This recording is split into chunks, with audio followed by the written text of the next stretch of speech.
salamat sa kuan kaning training nato sa NFI.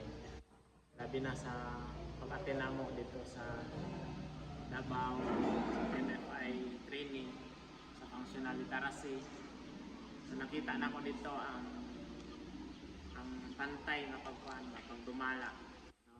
Proseso, pamaagi. So like example sa kuan ko itong pagkaon na kuan kanang kuanta kanang sa amo man ko kung kami mo kaon dili na namo pwede kuan kanang reklamo kung ilaw ba unsa ba may ingnan pa may nga kuan kanang anong magreklamo man ka nga mukaon naman ka. So dito na ako nakita sa TMFI nga pwede dai nga to. So nakita ko na ko nga ang mga kuan, ang mga facilitator sa mga kuan kanang kami nga ginatudloan pantay lang ang ilang kuan, ang ilang pagtan-aw sa amuha. So walay labaw dito, walay kuan, walay maalam dito kundi nakita na ko mismo sa akong sarili nga observe na ko nga pantay yun ang pagdumala. So ang tod sa mga pag-uli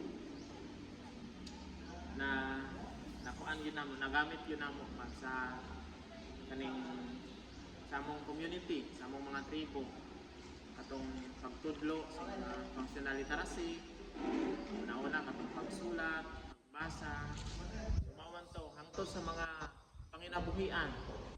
So kami mangkod sa amang tribo kung magtanom ng kuan kanang mga kamuti is pagkaon ng namo.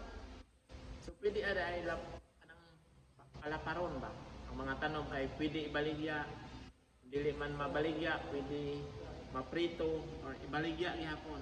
Mahimo siyang pagkakitaan o kwarta o kapalit ang bugas. Ay mao naman ang among kuan kasanayan kanang mga saging kaunon lang na, lungagon lang namo na. So pwede ay pahinugon, iprito gihapon, barbecue. So dito og natudlo ko nako sa akong mga katigulangan kay kasanayan man gud na. So peping kanang lapad ning yuta tapos yapon kanang di gyapon mauswag ba ang panginabuhi. So kanang among mga nakita. So ako mismo nagpasalamat sa TMFI mga dugang mga kaibalo na tungod sa among community. So dakong gyud ang tabang, no? Ilabi na sa among mga tribo. So ang among tribo limitado sa pagkakuan, sa pagka-unawa, pagkaintindi sa hanap buhay. Kung ano lang yung naisip, yun lang po yung ginagawa. Pero nagpasalamat kami sa kuan sa TMFI na ang amo lang na huna-huna mas nadagdagan pa ba? Nagdagdagan pa. So magamit po namo. So mao na siguro sa ako kabahin. Dako gid ko pasalamat sa Tracy, Ate Gaga ilang pagtudlo sa mga dito.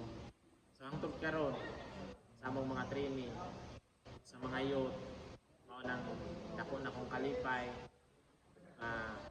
mga youth nakuha na sila kanang murag nakita po na ko ang enjoyment ba. Nakita yun na ko ang participate ko sa mga nagtutudlo bisan pag isod kaya ng mga paan. Pero kita po na ko ang pagpasensya, tudlo, pasaylo. So bisan pag naidili mo tubag, so nakita kaya po na ko pagpasaylo. So maulang na daghang salamat. Daghang salamat, Pastor Jeff.